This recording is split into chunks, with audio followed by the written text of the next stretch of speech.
ఒక చార్జర్ ఏదైనా మొబైల్‌ని ఎంత స్పీడ్‌గా చార్జ్ చేస్తుందనేది ఎలా కాలిక్యులేట్ చేస్తామంటే, ఇక్కడ చూడొచ్చు అవుట్‌పుట్ అని ఉంది కదా! అవుట్‌పుట్ దగ్గర 5V = 2A అని ఉంది. సో, ఈ రెండిటిని గుణిస్తే చాలు. ఇది ఎన్ని వాట్స్ అవుట్‌పుట్‌తో చార్జ్ చేస్తుందనేది తెలుస్తుంది. సో, 5 2 జా 10. 10 వాట్స్‌తో ఇది మొబైల్‌ని చార్జ్ చేస్తుంది. అలాగే ఇక్కడ 5-11V = 4.1A అని ఉంది కదా! సో, ఇక్కడ 11 × 4.1 ఎంతవుతుంది?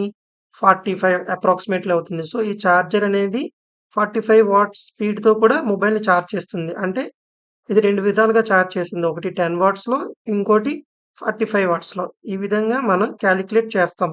ఒక చార్జర్ ఎంత స్పీడ్‌తో మొబైల్‌ని చార్జ్ చేస్తుందనేది. ఓకే. ఈ చార్జర్ మీదయితే 45 వాట్స్ అని రాసుంది గాబట్టి, మనకు తెలిసిపోతుంది. కొన్ని చార్జర్స్ పైనయితే అలా రాసుండదు.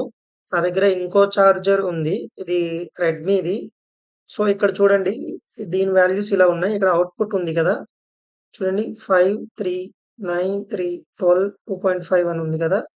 సో, మీరు కాలిక్యులేట్ చేసి ఎంత వాట్స్‌తో ఇది చార్జ్ చేస్తుందో కామెంట్‌లో చెప్పండి.